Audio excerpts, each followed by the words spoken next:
أما في الوقت ده في أوضة سعيد كان قاعد في أوضته واتكلم وقال بشر شديد. وقعتي تحت ايدي يا نوارة، لو كمان جايبالي معاكي 4 بنات، ده شكل الشغل هيزدهر عندي وهاكل من وراكوا الشهد. انا مستحيل اخلي الفرصة دي تمشي من ايدي ابدا ابدا يا نوارة. الخطوة الاولى في خطتي اننا نتجوزك وخليكي تغرمي بيا وما تصدقيش بناتك في اي حاجة يقولوها، وبعد كده هبدأ في خطتي التانية. ده في ناس هتدفع ملايين ملايين مقابل كل واحدة من بناتك. يا عيني، مفكرة يعني ان انا طيب وهساعدك ببلاش؟ تبقى غلطانة يا نوار. ده انا هاكل من وراكوا الشهد، اصبري عليا بس. صبرا على البنات الحلوين، انا هدلعهم وادللهم شوية لغاية لما يحبوني، وبعد كده هبدأ في خطتي وارجع كل اللي انا دفعته فيكم اضعاف مضاعفة بعشرات المرات. دي البداية وبس، اللي جاي هيبقى سواد على دماغكم كلكم. نسيبهم ونروح لمكان تاني في البيت عند مغازي ومراته صفية. سالم، انت بتقول ايه يا ابوي؟ يعني انا هتجوز بنت العمدة وهي خلاص موافقة؟ يا هناك يا سعدك يا سالم، يا هناك يا سعدك، والله طاعة القدر اتفتحت لي اخيرا. طيب يابا، هنعملوا ايه؟ احنا لازم نروح لهم في ابها صورة، وكمان شايلين ومحملين علشان خاطر يعرفوا احنا برضو مش قليلين، ولا ايه ياما؟ طبعا يا حبيبي، ده احنا هنروح شايلين ومحملين، ما تقلقش، هنرفع راسك قدام اهل حماك. مين عارف، يمكن بعد لما ربنا يعني يفتكر العمدة ويروح تبقى انت العمدة الجديد يا حبيبي. بجد ياما؟ بجد؟ بجد ده صح. ده عشان عنده بنته واحدة بس، ما عندهوش اي اولاد، وبكده اللي هيتجوز بنته هيبقى العمدة بعده. اخيرا كل احلامك هتتحقق يا سالم. صفية: ايوه يا حبيبي، وانت كمان يا سليم يا حبيبي ما تقلقش، انا برضو هشوف لك عروسة تبقى بنت حسب ونسب وناس اكابر، وتبقى طبعا حلوة يا حبيبي ما تقلقش. البنت الوحيدة اللي انا كنت عايزها ياما انت بعدتيها عني، وانا عايزه اقول لكم من النهارده انا مش عايزه اعيش معاكم في البيت ده. انا هسيب لكم البيت وامشي. انتوا ازاي تعملوا كده؟ ازاي تعملوا كده في مرات عمي وبناتها كلهم؟ ازاي تعملوا كده في شغف وانت عارفه ياما متاكده ان انا بحبها؟ ازاي تدمريني بالشكل ده؟ ازاي تدمري حلمي كان هو ان انا اتجوز شغف وتبقى هي ام عيالي. انا كنت عايز بنت عمي، وعلشان كده انت لعبت في دماغ ابويا وخليتيه يطلعهم بره، مش كده؟ عشان تبعديها عني ياما.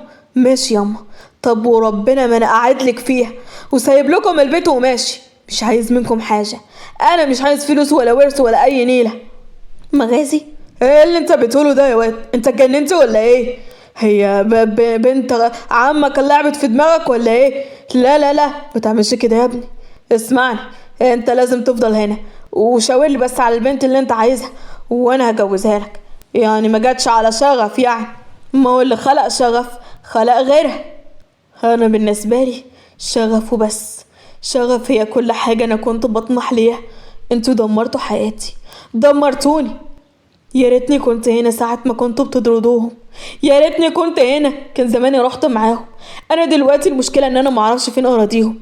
اسمعي ياما، اسمعي يابا، انا هسيب لكم البيت ده وهمشي، هدور عليهم في كل مكان لغاية لما الاقيهم. مش هستسلم غير لما الاقي شغف، مش هستسلم ابدا.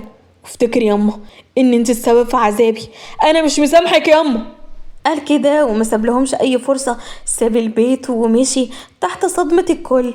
صفية: ابني يا مغاسي، انا عايزك تقنع ابني وترجعهولي، انا ما اقدرش اعيش من غير اي حد من ولادي. رجع لي ابني يا مغاسي. ابنك هو اللي اختار ان هو يبقى ابنه عاق، انا ماليش اولاد خلاص غير سالم وبس. مادام هو اللي قرر انه يسيب البيت ويمشي خلاص انا مش عايزه، مش عايزه يا صفية، خليه يجرب العيشة من غير فلوس أبوه، من غير عزي، خليه يتمرمط، خليه يجرب طعم الجوع وإن هو ملاقيش مكان ينام فيه، خليه.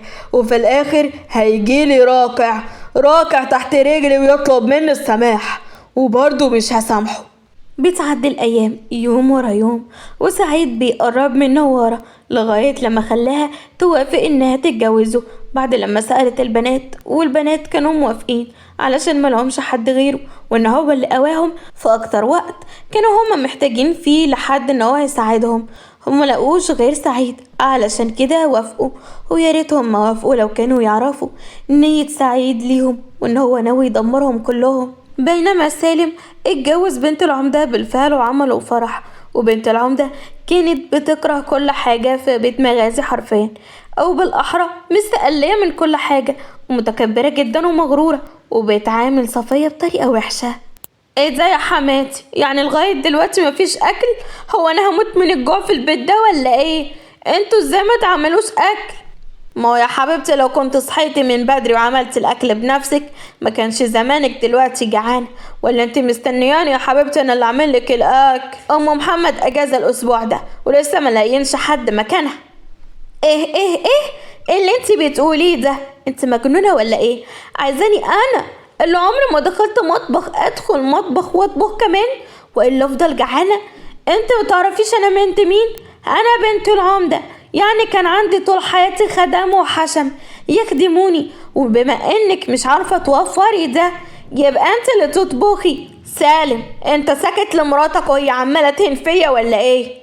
ازاي يا ابني تسكت لها بعد كل اللي هي بتقوله على امك وقدامك، وانت مش عارف تحرك ساكن ولا تنطق ولا حتى تعاتبها وتقول لها يا فلانة عيب كده؟ ما هي يما بصراحة هي معاها حق، هي طول عمرها عايشة في بيت فيه خدم وحشم، وهي دلوقتي متعرفش تعمل حاجة لنفسها. يا ماما لسه صغيرة يعني، ما فيهاش حاجة يما لما تقومي وتعملي لها أكل، تعملي لها أي حاجة تاكلها. لا والله، يعني انا اربيك واكبرك واخليك تبقى راجل كده واجوزك في الاخر تقولي لي قومي ياما اطبخي لمراتي عشان جعانه؟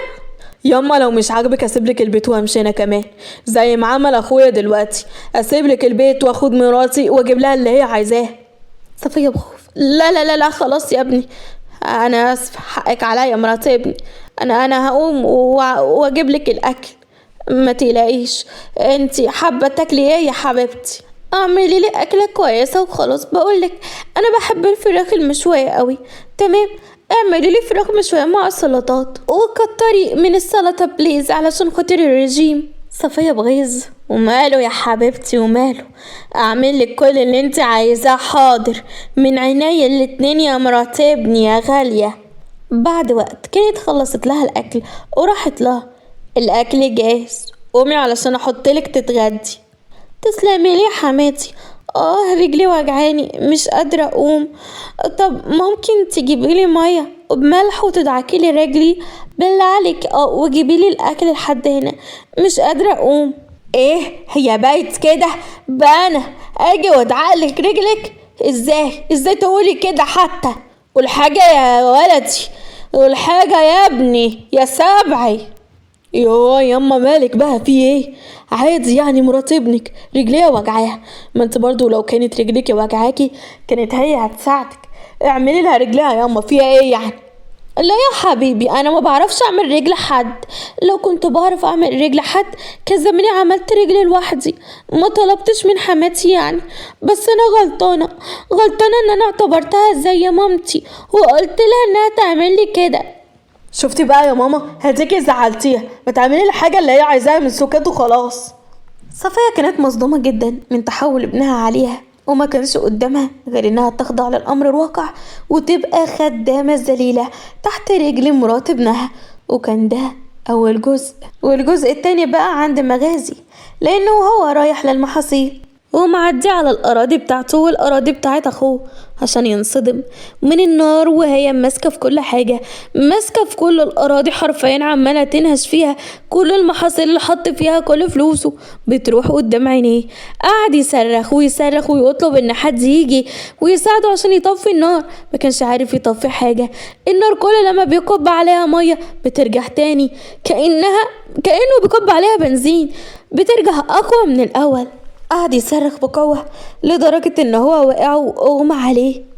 النار مسكت فيه هو كمان وبدأت إنها تحرق فيه، والناس جم وأنقذوه على آخر لحظة وأخدوه على المستشفى. أما في الوقت ده عند أبطالنا بنات نوارة. سعيد بمكر: بنت يا شغف، أنا عايزك تعالي هنا أنت وأخواتك. أيوة يا عم سعيد، خير في حاجة ولا إيه؟ بصراحة كده أنا الأيام دي صعبة معايا جدا في المصاريف، فممكن يعني تساعدوني. أنا شفت لكل واحدة فيكم شغلانة يعني حلوة وكده ومحترم، فيعني لو تقدروا ان انتوا تساعدوني فترة مؤقتة عقبال بس لما الشغل يرجع ان هو يشتغل معايا، وساعتها اقعدكم من تاني. انا اسف بس انا محروق جدا من ان انا اطلب منكم طلب زي ده. البنات بحسن نية ردوا عليه: شغف مفيش اي مشكلة والله، احنا كمان كان نفسنا ان احنا ندور على شغل، مش عجبانا القعدة كده، وانت يعني كتر خيرك ان انت بتصرف علينا طول الفترة دي وهك. ايوه وانا كمان موافقة، ما عنديش اي مشكلة، بس بالنسبة لاخواتنا الاتنين دول ما يقدروش ان هم يشتغلوا، احنا هنخليهم يكملوا دراستهم. سعيد بمكر: وماله يكملوا دراستهم يا حبيبتي، مفيش اي مشكلة. وقال في نفسه: مفيش اي مشكلة لغاية دلوقتي، لغاية لما اشوف لهم زباين. شغف: طيب يا عم قول لنا الشغل فين وايه بالظبط وامتى هنبدأ؟ ولا حاجة، يعني شغل بسيط. انت يا حبيبتي هتكوني سكرتيرة في اوتيل، واما بالنسبة لوهج فهي برضه هتكون سكرتيرة بس في شركة. وبالنسبة للشغل انتوا لو جاهزين من بكرة هتروحوا بكرة. تمام يا عم ان شاء الله، ما عندناش اي مانع، احنا هنجهز، بس يعني اللبس اللي عندنا ده هيكون. انا فاهمك ما تقلقيش، انا جبت لكل واحدة فيكم لبس. ما انا عارف ان انتوا مش هتكسفوني من الاول، علشان كده عملت حسابي في ان انا اجيب لكم لبس نظيف تروحوا بيه للشركة. وانت كمان جبت لك اللبس او اليونيفورم بتاع الاوتيل.